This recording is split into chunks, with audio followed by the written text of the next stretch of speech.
Eto na mga boss, kakapasok lang na balita. Grabe si VP Sara Duterte, impeach na, inilabas na ang hatol. Nagsalita na ang prosecutor, binasahan na ng impeachment base sa impormasyong kumakalat ngayon sa social media. Mismong si House Prosecutor spokesperson Congressman Zia Alonto Adjong nang nagpakita na na-impeach na nila si Vice President Sara Duterte, kaya gusto na lang magbitiw sa pwesto para hindi mapahiya sa Senate. Siguradong hindi na pupunta si Duterte sa impeachment trial. Alam na hindi siya mananalo sa ebidensya. Alam na matatalo siya ng prosecution, kaya pinagtatago na lang siya ng depensa. Kaya ito sabay-sabay natin panoorin kung paano si Vice President Sara Duterte grabe impeach na, inilabas na ang hatol. Nagsalita na ang prosecutor, binasahan na ng impeachment. Tara, panoorin natin to. Na-impeach na po siya, no? As far as the House of Representatives is concerned, na-impeach na po siya. So the procedural conclusion from that stage, according to the Constitution, is for the Senate to try and decide. So, kailangan pong tumuloy kasi kailangan pong may pananagutan dito. Ang pagre-resign ay hindi po yun nagpupundong. Kasi pinag-usapan naman po natin is not yung opisina, but yung mga charges by which nagawa niya na hindi naayon sa ating saligang batas nung naupo siya bilang Secretary of Education, at the same time ay halal na Vice Presidente. Ano lang po, isang tanong lang. Kung sakasakali po na magbitiw sa pwesto si Vice President Sara bago lumali po sa impeachment trial, hindi po ba masasayang ang pinaghirapan ng impeachment ng prosecutor? Kung sakasakali, pwede pag ganun nangyari, pwede pa rin siya tumakbo sa pagka-presidente at manalo na ka-presidente. Well, hindi naman po nasasayang dahil unang-una pananagutan po pinag-uusapan natin dito. Never po naging sayang ang effort na ang nagdirekta naman dito ay ang ating konstitusyon. Ito, klaro po itong proseso na ito. Ang proseso po natin dito ay yung accountability mechanism na sinasabi ng Constitution. So, ito pong mga pangyayari ngayon, if ever, sana hindi nga mangyari yun, if ever that would happen, what would reach the stage, sa palagay ko po, the trial will continue, the trial must continue, because the resignation does not automatically condone the acts committed. As indicated in the articles of impeachment, kailangan pakinggan ang ebidensya. Kailangan marinig ng taong bayan ang ebidensya. It will not altogether just water down, for example, or weaken the evidence that we are to present before the impeachment court. And remember po, na impeachment. The Senate Impeachment Court will begin a process that our Constitution clearly provides for. As we have consistently said, this is not about personalities or politics. This is about allowing our institutions to do their work. Our simple appeal is this: let the trial begin. Let the evidence be presented, and let both sides be heard. The Filipino people deserve nothing less than a fair, orderly, and transparent process. No one should fear the truth.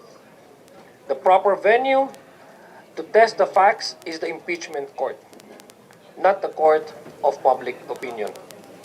Today is not about declarations or conclusions. Today is about taking the first constitutional step toward establishing the truth. Maraming salamat po, and we are ready to answer your questions after my co-spokes will also give you their opening statements.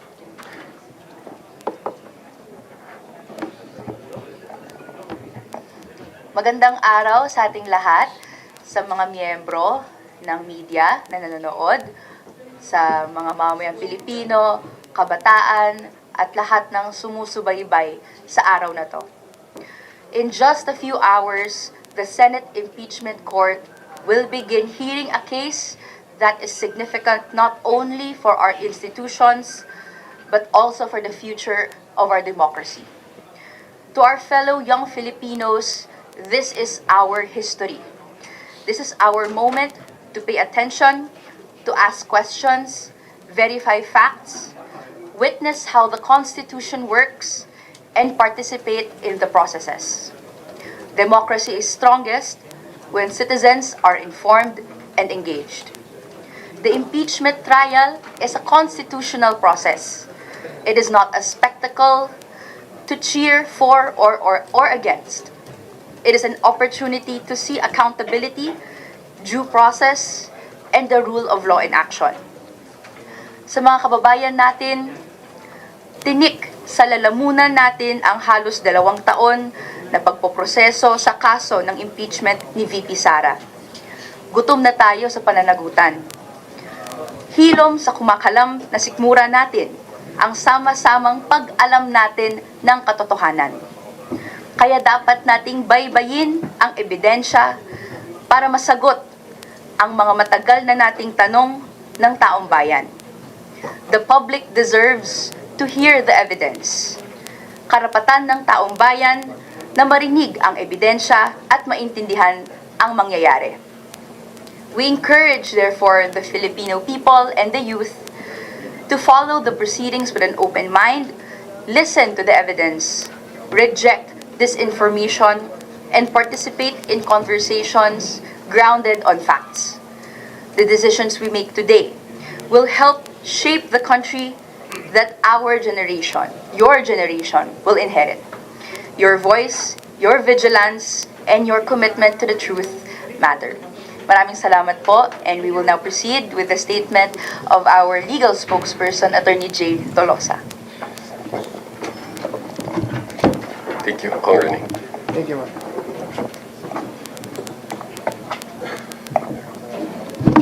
Good morning, everyone. Today, the Senate Impeachment Court formally begins the trial of Vice President Sara Zimmerman Duterte. As prosecutors, we will approach these proceedings with respect for the Constitution, the Senate sitting as an impeachment court, and the rule of law. Our duty is clear: to present evidence in support of the articles of impeachment. We will do so professionally, fairly, and with fidelity to the constitutional process. The trial is not about rhetoric or public opinion. It is about evidence, due process, and accountability under the Constitution.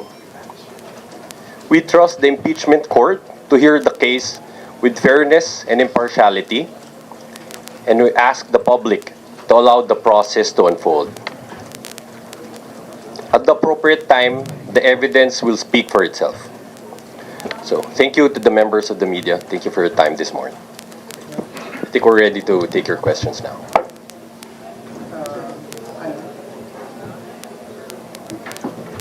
Good morning po. I'm Soberano po, ang Bombo Radio Police.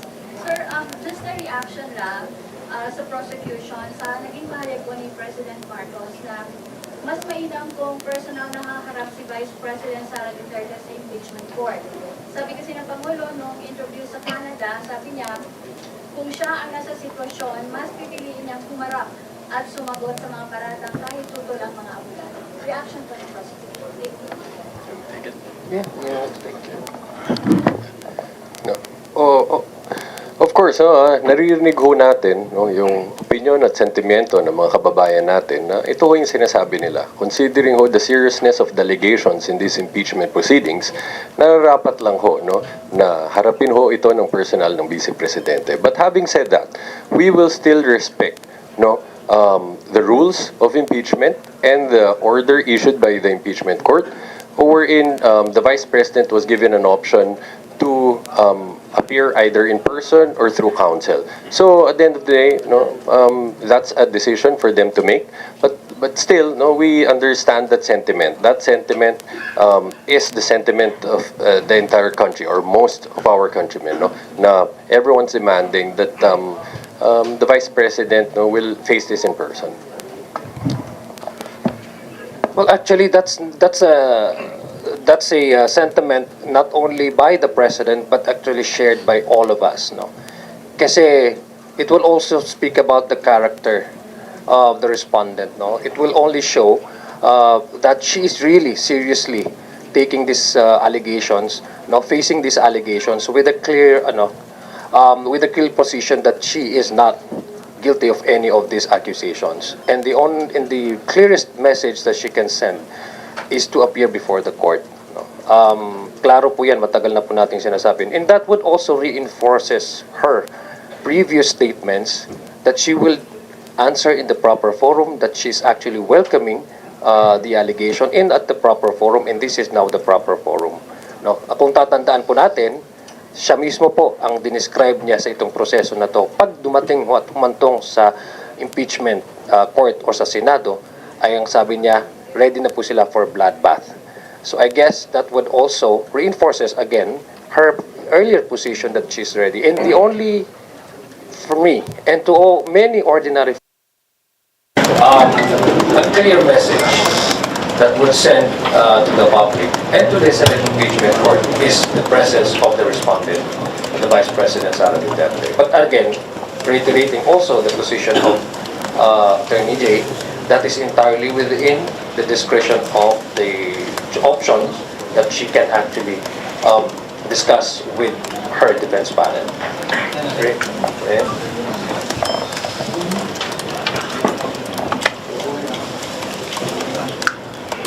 Matagal nang hinihintay ng mamamayan yung proseso na ito.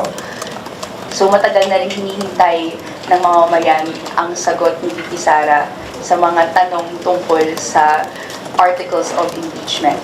So we are expecting VP Sara to provide her defense, and it is the preference of this representation na makita personally yung defense na iyon. Of course, again, we are respecting their preferences and the options provided by the court. Pero sa bahagi ng mamamayan na naghihintay, they deserve an answer from the VP President herself. Sensya na kayo Sharing is loving. Just so that there's no confusion about this matter. Again, while we respect that the decision ultimately belongs to her, no? But we fully understand where that sentiment is coming from, no?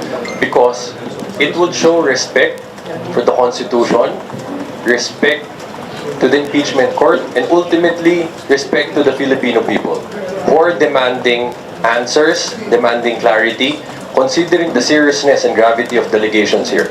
Again, let's remember, we're talking about billions of pesos in transactions, hundreds of millions in confidential funds. Sir, follow-up. Sa inyong pananaw, may epekto po ba ang ganitong pahayag ng Pangulo sa integridad o independence ng impeachment proceedings? Well, I think the president is very clear on that, on respecting the mandate and the separation of each of the three branches of government. He was actually making this statement as a means of being a Filipino, not so much on being the president, which I believe all of us share. Matagal na natin itong pinag-uusapan at matagal na rin pong sinasabi ng depensa na handa na po sila sagutin itong mga aligasyon na ito, at ito na po yung nararapat na plataforma, o ito po yung sa kanila ay yung proper forum, no? Inaasahan po natin, inaasahan po natin na yung kanilang mga naging statement ng mga nakaraang buwan ay mapapatunayan po nila sa pamamagitan ng ang respondent ay dadalo sa kanyang trial. Hindi trial niya po ito This is her trial. So the Filipino people expects that she would actually, again, appear before the court to send the message that she is ready and she is not hiding and she is actually facing with seriousness all these charges, and she will ultimately prove her innocence before not just the impeachment court but before the Filipino people. So yun po yung panawagan, hindi lang po ang presidente. Ang presidente po ay pagsabi niya ay bilang isang Pilipino at naniniwala po sa proseso at sa integridad ng institusyon. asama rin po ito ang impeachment trial na ito.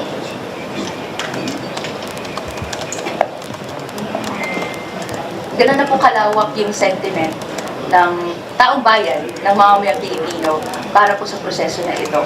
So, once again, the accountability mechanism here is so that the prosecution can present evidence, the defense can present their defense, counter-evidence, counter-narrative.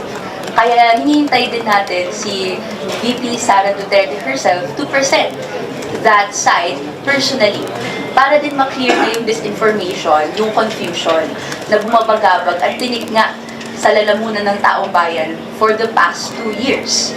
Kung hindi natin naririnig from VP Sara herself yung answer na to or yung sentiment na to, these confusions will prevail. So, I hope that today is the day, it's the start of the process where we begin to see the truth, to see the accountability processes at work. Just a short word about that also.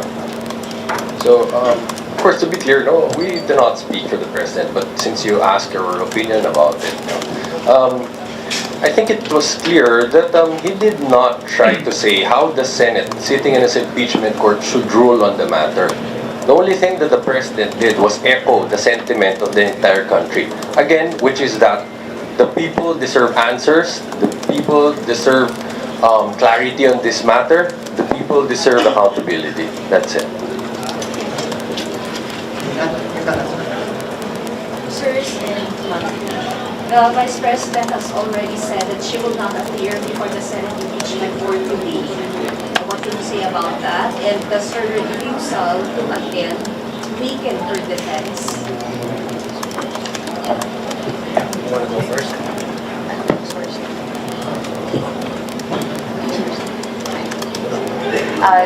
Okay, to comment on the opened, shared sentiment from VP Sara Duterte, that would be unfortunate and a disappointment to the Filipino people who are expecting her today, her answers today, and for the process to continue with finality until the end. Kung hindi po magpakita on day one, nasaan na po ang readiness na sinabi pong nandoon before at gustong makita at maiharap sa mamamayan para po sa proseso ng pananagutan.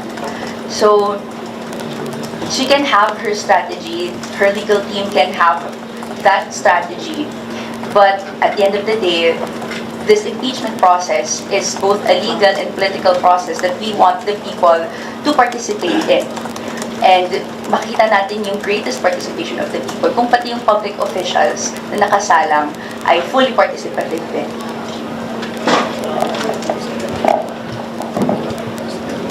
Well, I think we've already shared our opinion on this, on why we understand that the people are expecting that she will face this in person. But as you've stated, this is a decision that ultimately falls on her, and it's a decision that she will have to explain to the Filipino people as well.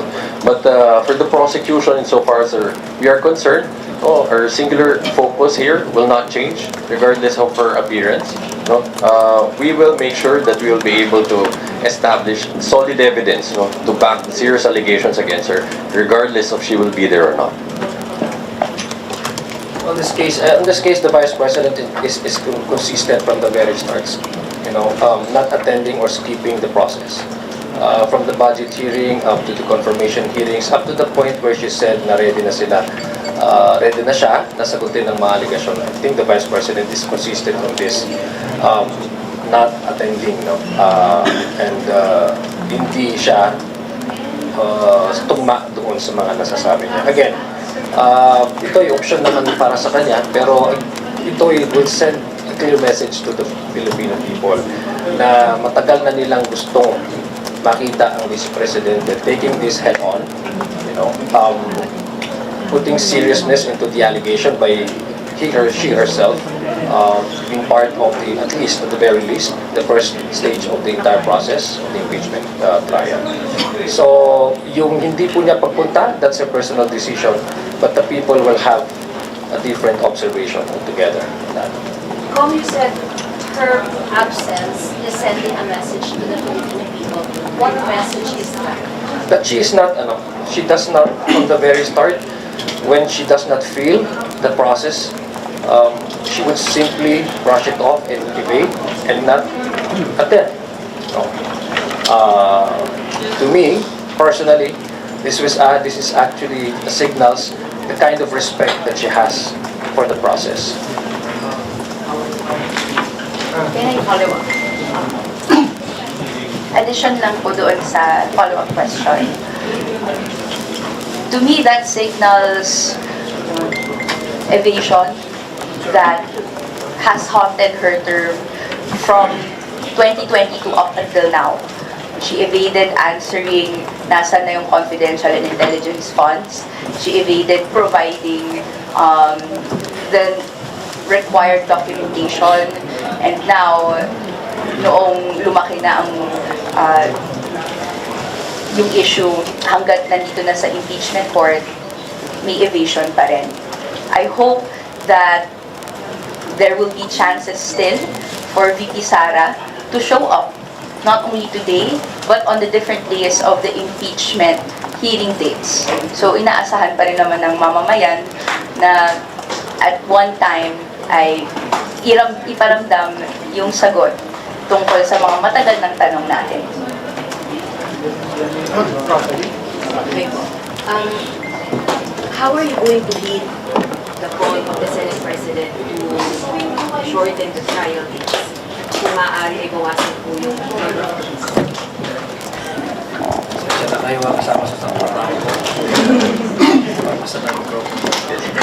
We heard the statement of the Senate President about this yesterday. And of course, we will try to conclude the presentation of evidence in an expeditious manner without, of course, sacrificing our ability to do it in a proper and an effective way as well. Siyempre, pinaka-importante ho dito, malatag natin ng mabuti ang lahat ng ebidensya para mapatunayan lahat ng charges under the articles of impeachment. But of course, cognizant po tayo dyan. Gusto natin, as much as possible, if we could finish it earlier than scheduled, then that will be better. And we will try to do that. For example, pag papayagan ho tayo magpresenta ng mahigit sa isang testigo kada araw, susubukan ho natin gawin yan if the time permits. For example, meron din ho mga testigo na tinatawag na authenticating witnesses ng magiging purpose nila is to authenticate some documents, video footage. We will try to ask the other party to just stipulate on these matters so that we could abbreviate the proceedings. After all, marami ho sa mga exhibits natin ay common naman. So, up to the extent possible, we will try to do that. Ayan. Nagpadala na po kayo ng manifestation stating 3 witnesses you're planning to present within the week. Pero di po ba preliminaries na po mangyayari ngayong araw na to? And kaya po bang i-present yun within 2 days? Yung tatlo po na minanifest.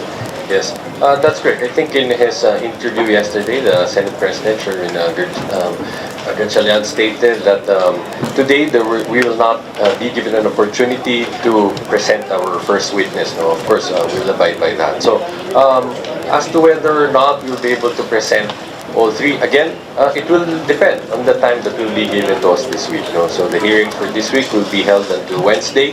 So, kung bibigyan mo tayo ng pagkakataon na pipresenta ko natin silang tatlo. Follow-up lang. We'll respond to that.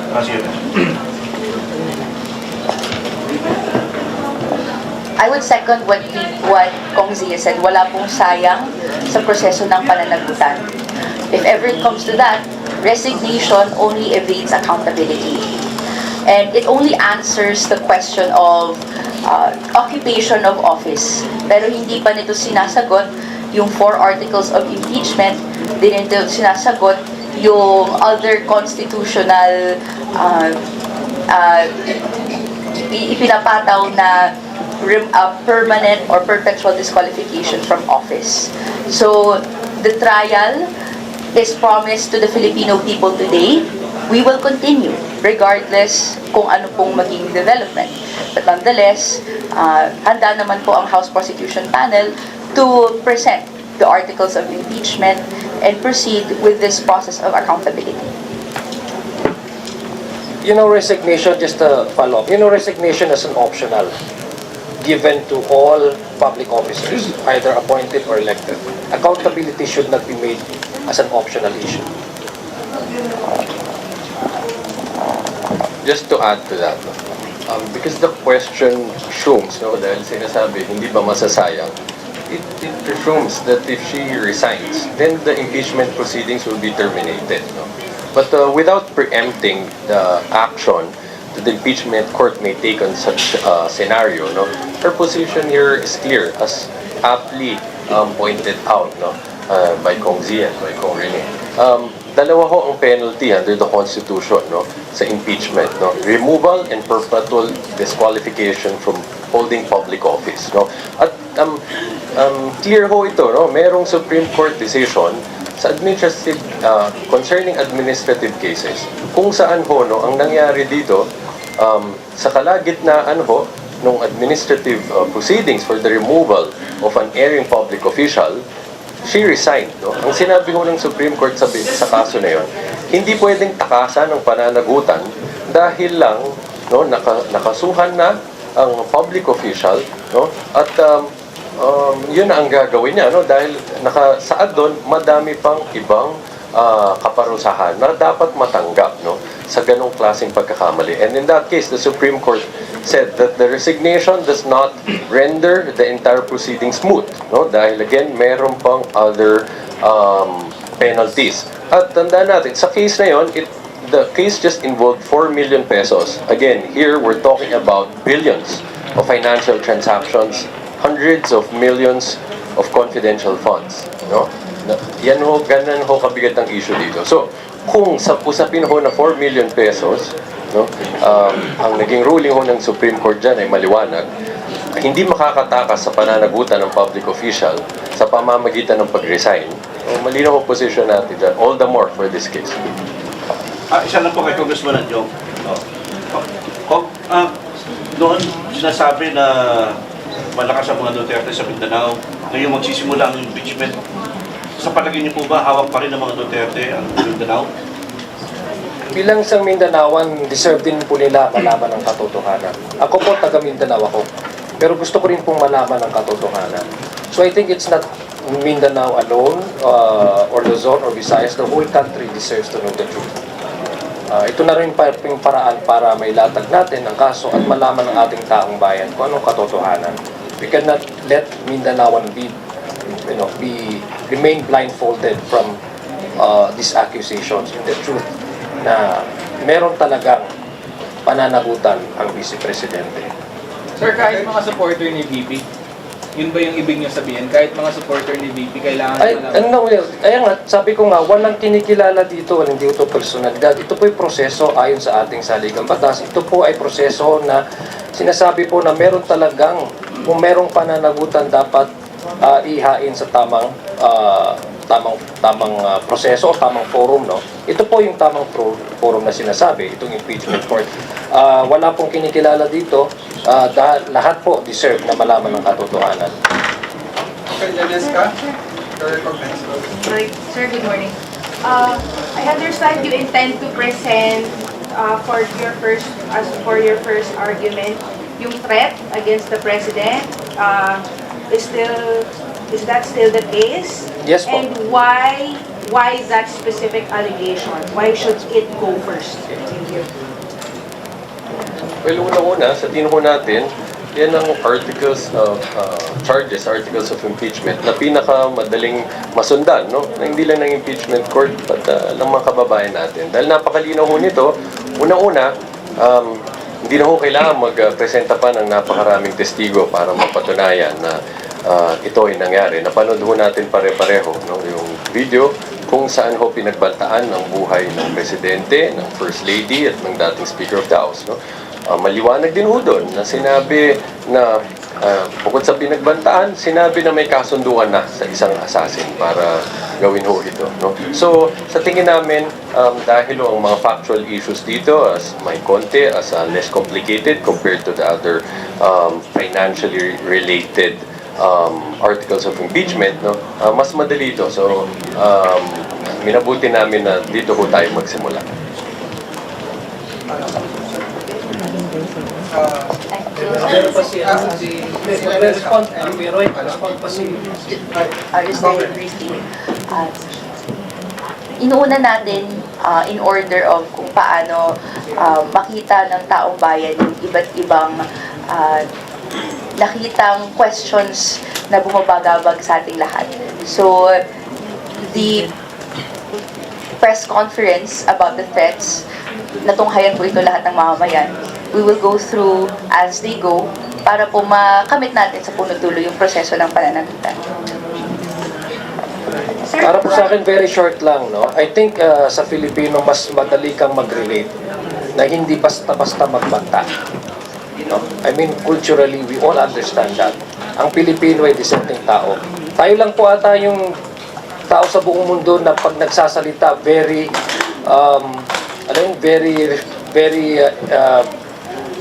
kumbaga, very evident yung ating respect, no? May po at may ho tayo, no? I mean, culturally, it would be more, it's safe to say that we are, no? We value decency in whatever we do, no? So how much more for someone who enjoys certain following, who enjoys a certain authority and mandate. So, mas klaro po yun, ma-identify ng ating Pilipino. Pinag-usapan po natin is she fitting to continue on as Vice President, no, based on behavior and her propensity to say things that undermines the rule of law. Wait lang mga boss, sa lahat ng solid supporter na sumusuporta sa channel na ito, maraming salamat po. Gusto ko lang kayong invite sa bago nating YouTube channel. Nasa comment section yung link ng bago nating YouTube channel. I-click nyo lang yan para makapag-subscribe. Kaya tara, panoorin na ulit natin to. So, the principle that no one should take justice into their own hands, ay klaro po yun sa ating mga Pilipino. Kung ang Article 4 ang ating unang-unang pag-uusapan and the Filipino people can identify easily kung ano yung hindi pwede at ano ang pwede at ano yung in-expect natin sa mga halal na kandidat, mga halal na leader at ano yung mga in-expect natin na hindi nila din sinasabi o ginagawa. Sir, factor po ba kasi dun sa threat na yun, siya po kasi yung magiging beneficiary as the Vice President? I think very klaro po yun. No? It does not take one to be a rocket scientist to know that if the sitting president is out of the picture, automatically the sitting vice president shall assume the office. Which in this case, the one making all these grave threats, these threats, is the direct, she would stand to benefit if ever the president will be out of the picture. Follow up dun.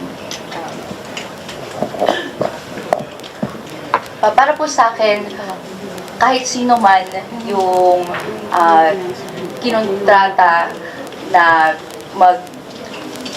assassinate or whoever at sino man yung subject nito, ayaw natin ng ganun.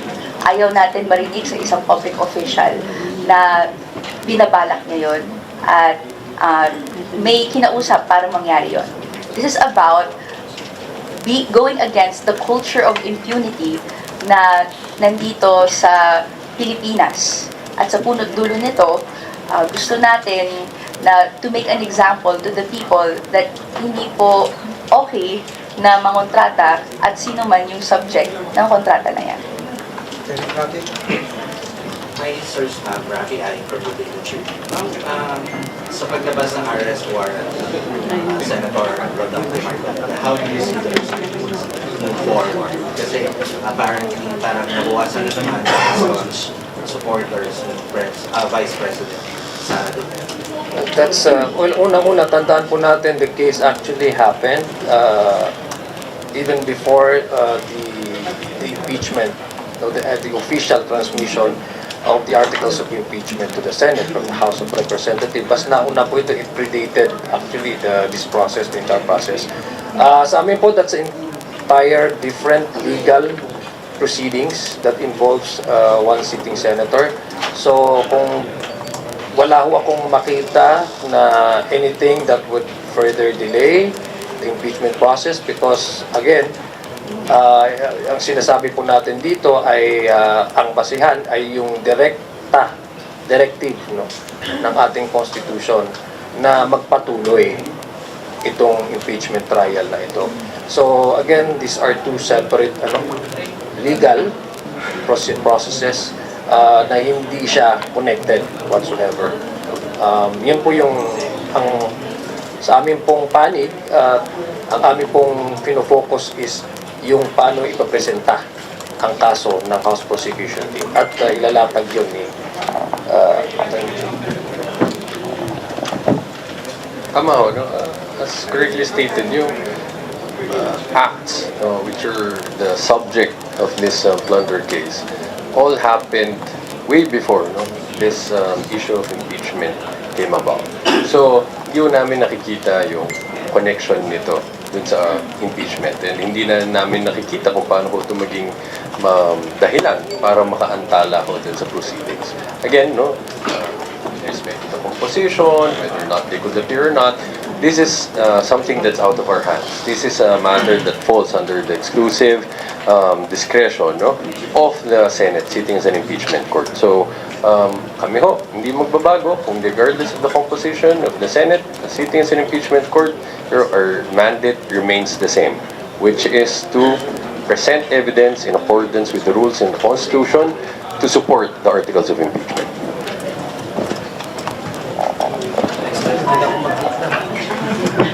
At suffice to say, because the processes relating to the arrest is separate from the trial that we're facing now, that shouldn't delay or derail the trial that is happening today and is starting today. So, para sa atin, ang mahalaga ngayong araw, masimulan at syempre, maipresenta ang ebidensya, mga witnesses, as the trial and the process goes on. I'm next na po, Eden Santos. Sabi niyo po walang direktang epekto yung aresto o pagsuko ni Senator Marcoleta po since isa siya sa magiging judge, senator judge dito po sa impeachment trial. Doon po sa aspetong threshold nung convict or to ano po si Baby Sara, pwede pong doon magkaroon ng effect yung kanyang pagsuko. Let me address that first. Since that is an issue that will probably arise in the impeachment proceedings, it will affect the merits of the case. As you understand, we cannot discuss our position now. But when the impeachment court finds it appropriate to tackle it, we're ready to advance our legal argument on it. But at this time, what we could tell you is that we're not engaging in vote counting. Again, what we're focused on is to establish an airtight case, supported by solid evidence, so that regardless of how this 2/3 threshold will be interpreted, we'll be able to secure it. Dadagdag ko lang, hindi mandato ng House Prosecution Panel na i-determine kung ilan ng boto ang dapat makuha para ma-convict or ma-acquit ang respondent, in this case, Vice President Sara Duterte. In the event that controversy may arise, again, we relate and we defer to the wisdom of the courts, Either the impeachment court can actually settle this, or if it's about constitutional question, it's the Supreme Court. But then again, ang ninanais po at saka ang position po ng House Prosecution Team ay panatag po sa kasong ipipresenta. Yun lang po yung focus natin. Pagdating po doon sa determination ng kaso, determination ng mga huwis, kung ano yung magiging judgment nila, kaya nga po namin minamarapat na maipresenta ng maayos itong case na ito ng prosecution para mabigyang paliwanag sa ating mga huwis at sa taong bayan kung ano yung dapat na makita nila at kano dapat yung maging basihan nila to arrive into a sound and impartial judgment. Yung pagbibigay din ho namin ng mga ebidensya, pagpapresenta ng mga ebidensya, ay respeto din po ito sa kapangyarihan ng impeachment court. Sir, last po for News Watch. Susugan ko lang po yung tanong. Ang sabi po kasi ni Attorney J, regardless of the 2/3 threshold, we're not engaging in vote counting, pero yung pinagtatrabaho niyo is establishing an airtight case. So is it safe to say that right now you're preparing to get 16 votes pa rin, regardless? 16 or more? Yes, of course. No? So that there will be no issue on the matter anymore. Diba? In fact, ideally, we would, again, the purpose is to present evidence so that at the end of the day, when this trial concludes, together with the Filipino people, the Senate Impeachment Court would reach a verdict based on that evidence. So, sa amin, hindi namin tinitignan 16, dapat ba bumaba. Ang goal namin, definitely, makuha ang sapat na boto para masuportahan ang hinihingi natin dito, which is of course in the end, di ba, makita na sinusuportahan ng malakas na ebidensya ang articles of impeachment. No matter what happens, the House Prosecution Panel is ready to present the articles of impeachment na kung maalala natin, galing po ito sa citizens' complaints na kinlarify at the House Committee on Justice, nakita yung bigat at ngayon po ay hinain, transmitted to the Senate, and the Senate, in line with the Constitution, tinanggap at sinimulan ang proseso na ito. Sa punot dulo po nito, gusto natin na marinig ng taong bayan ang ebidensya at the House Prosecution Panel is able and ready and prepared to ensure that all the required evidences, testimonies, witnesses to present fully the people's arguments. Dito po natin makikita in the coming days. So, ang sa amin, ang focus namin is to, as Attorney J. Tolosa said, present an airtight case. At syempre, marinig ito, maipaliwanag ito sa mamamayang Pilipino.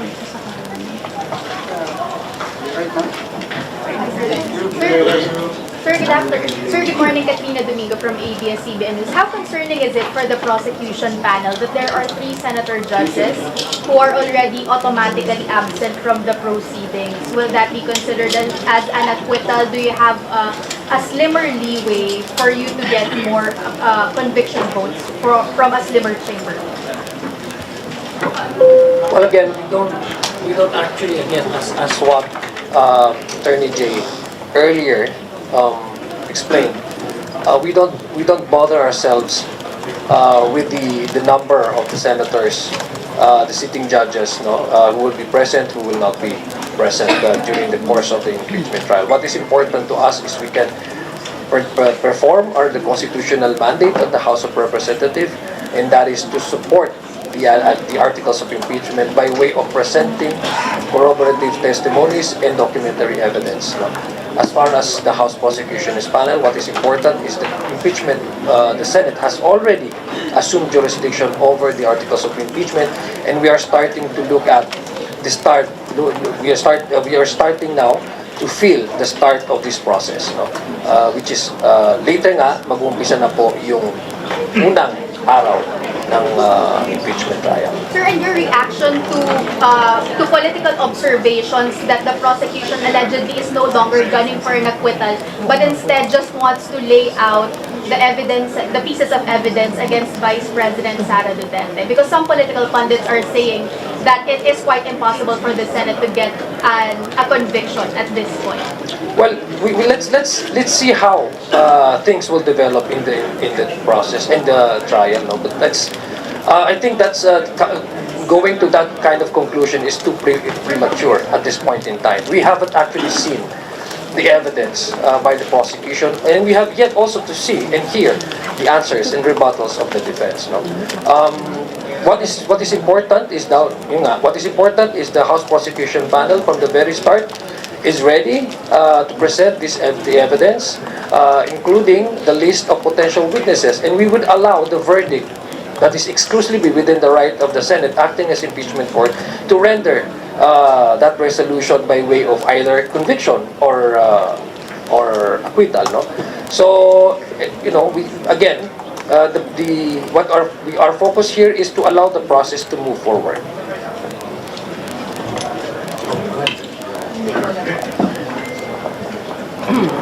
So I think it will be unfair for the members of the Senate, no, for us to presume how they will vote at this point, no. Kakasimula pa lang ho ng proseso, kakasimula pa lang ng paglilitis. At tandaan ho natin, under the impeachment rules, all senator judges are required to observe political neutrality.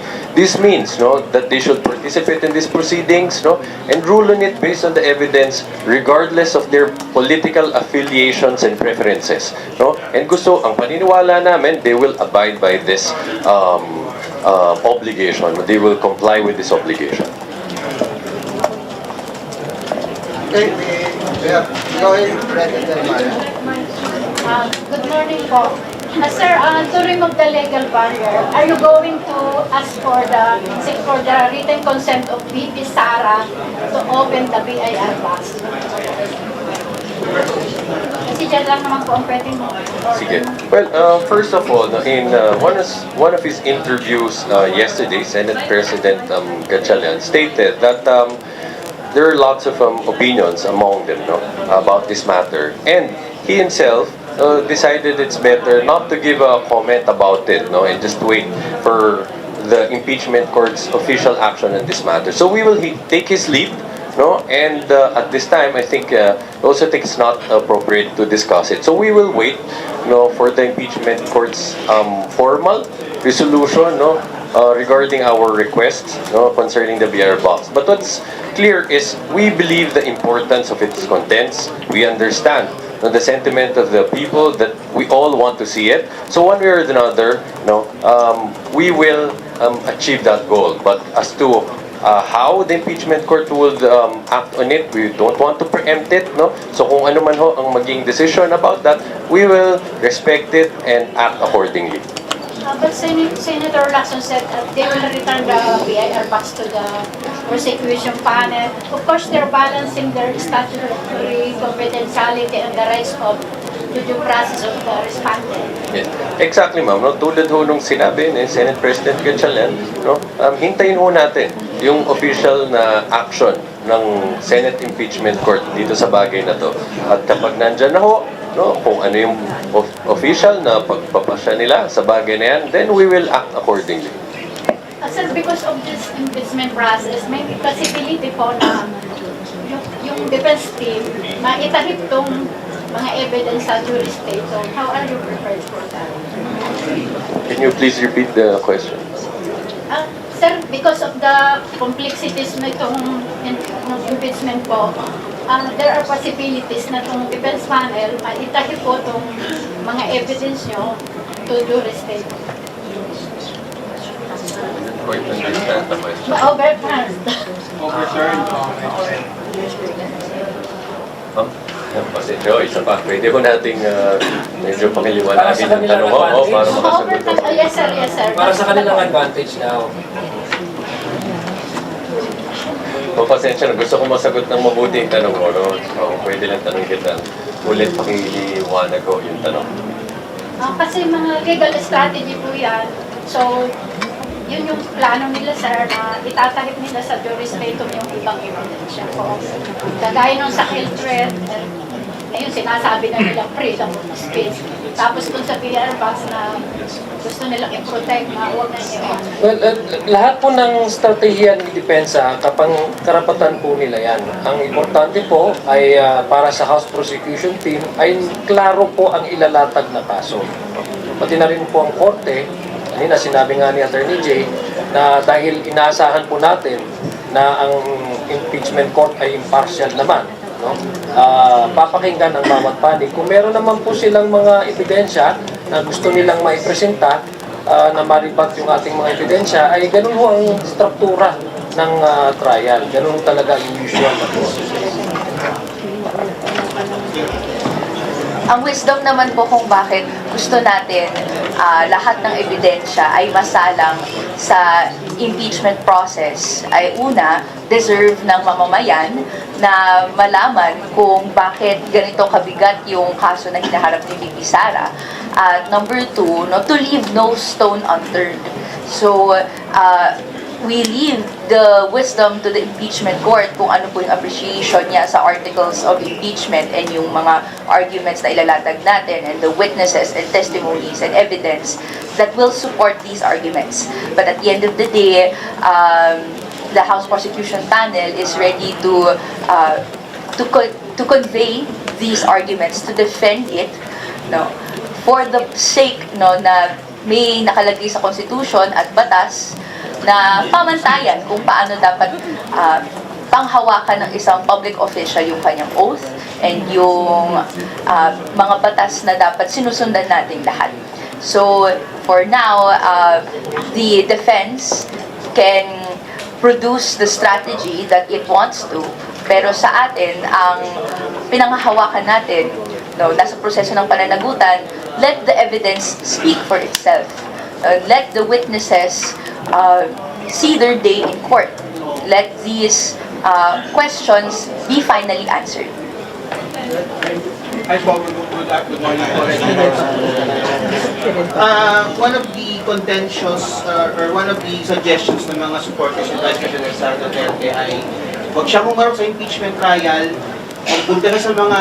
magpunta siya directly sa taong bayan, lumapit siya sa taong bayan, gawin niya yung trabaho niya. What's your take po doon sa parang mas gusto ni Bibi Sara na i-serve niya yung taong bayan niya, do her job as Vice President instead of facing the Senate impeachment court? Alam mo, pwede naman ho gawin niya yun without evading the process of accountability. Wala naman hong pumipigil sa kanya na pumunta sa kanyang mga supporters. Pero hindi ho natin pwedeng gawin na option ito or mamili ka kung alin ang importante. Hindi ho natin po pwedeng sabihin na ipangsatabi na lang at huwag nang pansinin.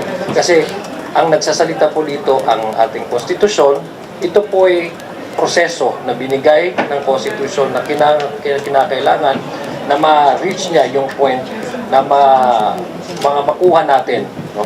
Ang tamang judgment ng impeachment court. Ito po ay pananagutan ayon sa ating konstitusyon. Just a short addition. Facing this impeachment process is serving the people. Kung ito ang panawagan ng mamamayan and it is supported by surveys na hinahanap ng taong bayan yung trial na ito, at kung nakalagay sa konstitusyon na ito dapat yung daanan ng isang highest sitting public officials natin para po masagot yung mga proseso ng pananagutan na nakabitbit sa kanya, bakit po hindi niya haharapin yon? Kaya pong pagsilbihan ng taong bayan and at the same time harapin itong mga proseso ng pananagutan. And in fact, yung pagharap ng proseso ng pananagutan ay pagsisilbi sa mamamayan. Kasi over the past few days, the Vice President has been going around the country to serve of course yung mga nasa lanta ng mga lindol, bagyo. And whenever she goes, the crowd always sees her, parang lagi siyang minamap doon. Yung public support na yun for the Vice President na nakita natin sa mga videos na nakita natin, do you think po ba natatakot po ba kayo na itong public na ito sila din ang magagalit sa inyo? Kasi if ever man hypothetical na makonvict si Vice President Duterte, magagalit sa inyo, hindi kayo pupunta. Everyone will benefit from this trial dahil lahat tayo deserve na malaman yung mga sagot sa tanong na matagal nang nakabinbin. So, whether it is Bibi Sara, her supporters, everyone that wants to answer these burning questions, dapat pong umantabay tayo sa paglilitis na ito. Let the evidence speak. Let them have their day in court. Let these questions be answered. Red, alam mo, pag ako ay nag-give in sa ganyang pressure, para ko na rin ni-reinforce yung culture of impunity. Hindi ako po pwedeng mag-give in sa ganong klaseng impluensya. Sinasabi natin dito, ang ating konstitusyon, tinatayuan natin. So, regardless of the political pressure or yung fear of risking political capital, hindi ho tayo dapat matinag sa ganon. ang ating pinapanindigan dito ay ang konstitusyon ay kayang tumayo sa anumang oras. Ito na yung oras para ipakita natin sa taong bayan ang konstitusyon ay pinagsisirbisyuhan nila yung interes ng ating taong bayan. So we should not be cold or we should not fear the possible effects politically. No? That should not be the primary consideration of the House prosecution team. Our primary consideration should be in line with our primordial constitutional duty as far as the impeachment is concerned to initiate and then to present the case before the impeachment court. You mentioned po earlier na yung preliminary matters mo na yung inaasahan natin pag-usapan yung magsasalag ng mga testigo. Ano po yung naasahan natin na magsasalag pag nasa bail box? I understand earlier, Attorney Michael po, sinabi po niya gusto na nilang i-raise yung 2/3 threshold. Do you see this like delaying the proceedings? Tututulan po ba ito ng prosecution? Also yung, I think yung tungkol doon sa iba pang matters or manifestation by prosecution of involvement of private prosecutors, makapagtanong, paano po yung gagawin nilang natin mamaya? And yung law ba na yung sa day 1 wala siya. So, paano po yung You asked a couple of matters now. I'm going to try to remember all of them, but let me try to address all of it. So, first about the pending issues that will probably be tackled during the proceedings later. So, there are two pending requests that were not yet resolved in the pre-trial order issued by the court. So, as you've mentioned, the first one concerns the BIR box, and the second one is our request to allow a private prosecutor and a public prosecutor to ask witnesses about specific areas of examination concerning the same witness. So to clarify, hinihingi namin dyan, we're not talking about two prosecutors talking at the same time. Of course not. No? That will be disorderly. Hinihingi lang namin, when the situation calls for it, when the testimony and the evidence calls for it, hayaang makapagtanong either a public prosecutor or private prosecutor na mas may tamang expertise, experience, kakayahan sa mga technical na bagay na pag-uusapan. At the end of the day, makakabuti ho to para sa lahat. Dahil hayaan natin na lumabas yung katotohanan in the most efficient and effective way possible. Again, it will benefit all of us. Okay. And your other questions about the 2/3 threshold, I think we've answered this already a while ago. Parang we will not preempt the action that the impeachment court may take on this. But if they raise that, yung 2/3 threshold, isa pa lang po, tututulan niyo po ba ito? Mas may, in efforts to delay maybe the proceedings kasi we want to start the trial. Yeah. So any other efforts to maybe delay or, ask the impeachment court to dismiss articles of impeachment? We'll definitely oppose any attempt to try to delay the proceedings. The Constitution is clear. Trial should be held. So, before a verdict could be done, dapat pakinggan muna ang ebidensya, tsaka magpasya. And about 2/3 vote, again, we will leave it to the discretion of the impeachment court when they find it appropriate to do so. But what I could say is, baka we also have to examine if it will be appropriate to discuss it at this time. Baka premature pa ho yan. Wala pa tayo sa punto na magbobotohan na. Again, dapat maglatag muna ng ebidensya. Pagkatapos, dun ho, magpapasya ang impeachment court tungkol sa bagay na ito. Still, yung hindi dapat ang positioning is that bago pa marinig yung ebidensya ay papatayin na. I think hindi dapat yun ang klaseng mindset na meron tayo. Kasi unang-una, ang taong bayan gusto na nila na tumuloy ito at gusto nila lang may closure. Ang closure na gusto nila ay parte doon sa paglalago or continuously that the process would continue on. Yun ang gusto nilang closure, yung may kasagutan sila sa mga ibibigay na ipapresenta na kaso. So I think we owe that to the people at the very least, to continue with the trial. Kasi unang-una, hindi nga po pwede ang impeachment, sabi nga ni Attorney Jay, hindi po pwedeng ang ebidensya ang gagawin ay papatayin bago pa man lang ito mapag-usapan. No? Dapat ang ating attitude dyan is dapat allow na natin na marinig ng impeachment court dahil ang respeto na ibibigay ng House Prosecution Panel sa impeachment court ay base doon sa mga ebidensyang ilalatag nito. Dahil this would definitely guide the impeachment court in not only appreciating but have a basis for them to arrive into a fair and impartial judgment.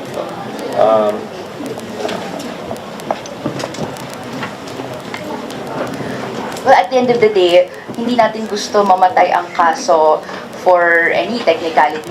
Gusto natin pagsimula ito, mabaybay yung ebidensya at makita ng tao ang ebidensya bago may desisyon na gawin ang Senate Impeachment Court. Sa pagbaybay po ng ebidensya, hindi pa po papasok dito yung number of senators. So sa atin, we will let the impeachment court decide, no, but at least for this representation, in my personal opinion, kailangan na pong magtuloy-tuloy yung preliminaries para po sa mga succeeding days, makita na ng taong bayan, makita na nating lahat yung ebidensya, yung iba't ibang mga tanong ay sagot sa mga tanong na matagal na nating tinatanong.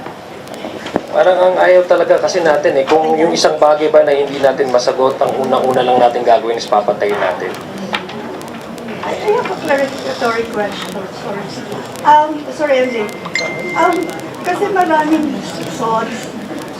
Is the prosecution going to ask permission? Although this is a Senate impeachment jurisdiction, sabi nga. Is prosecution going to ask permission from the President to open the VAR box?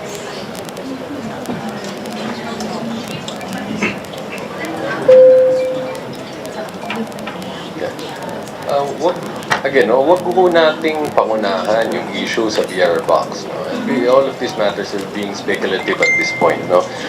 We respect and take the lead of Senate President Gatchalian. No? Kung siya na mismo, ang sinabi niya nung tinatanong siya sa issue na to ay hindi pa tamang pag-usapan. No? Ang sabi ko niya, hintayin ang magiging official na action ng impeachment court sa bagay na ito. So yan ho ang gagawin namin.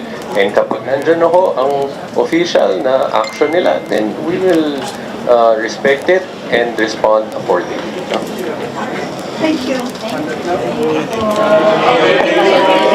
Can you give us a final statement? Okay. Just a final statement.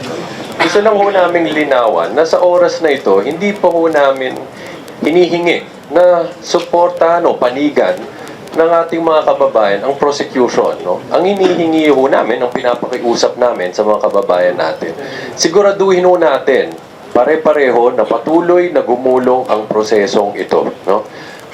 At hinihingo namin pare-pareho ho nating pakinggan at suriin ng mabuti ang ebidensya na ilalapag ng magkabilang panig. No?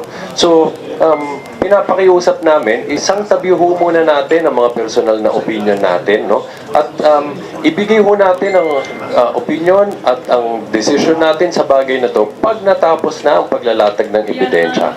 At kapag tapos na ho yun, dun ho tayo bumuo ng ating pagpapasya nakabase sa ebidensya, no?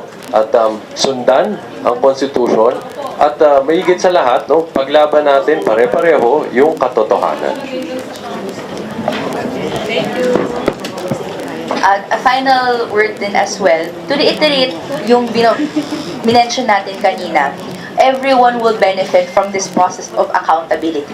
Lahat po tayo may ganansya at benepisyo sa pagsimula at pagtapos ng proseso ng pananagutan na impeachment hinaharap natin ngayon. Whether it be VP Sara as her means to share her defense, to clear her name, whether it is the people, kung gusto nating malaman at paano natin malalaman kung saan napunta yung pera na tinatanong natin na pass through the Office of the Vice President and the Department of Education, lahat po tayo gusto natin umambag sa proseso ng pananagutan. So sana po sa ating mga estudyante, sa mga manggagawa, sa mga pamilya, mamayang 2 p.m. ay antabayanan natin yung trial, whether it is through your streaming parties, through your phone, through your television screen, at syempre, magsalita tayo tungkol sa proseso. Maiksi lang po idadagdag ko sa mga nasabi po ng aking kapwa spokesperson. Hayaan po natin ang taong bayan na madinig, makita ang kaso o ang mga ebidensya na ilalatag po ng House Prosecution Team. Ang aming pong panata sa inyo, ito pong impeachment trial ay ilalatag po natin dito ang katotohanan at buong katotohanan lamang dahil naniniwala po kami na ang Constitution natin ay ginawa, sinulat para pagserbisyohan ang sambayan ng Pilipino.